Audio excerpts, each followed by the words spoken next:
Ang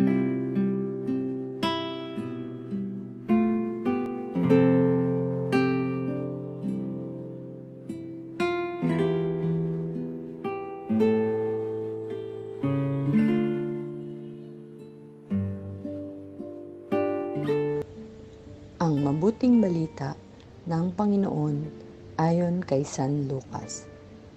Noong panahong iyon, nabalitaan ni Herodes na Tetrarca Galilea ang lahat ng ginagawa ni Jesus. Nagulo ang kanyang isip, sapagkat may nagsasabing muling binuhay si Juan Bautista. May nagsasabi namang lumitaw si Elias, at may nagsasabi pang muling nabuhay ang isa sa mga propeta noong una. Kaya't ang sinabi ni Herodes, pinapugutan ko si Juan. Ngunit sino ang nababalitang ito? Marami akong naririnig tungkol sa kanya, at pinagsikapan niyang makita si Jesus, ang mabuting balita ng Panginoon.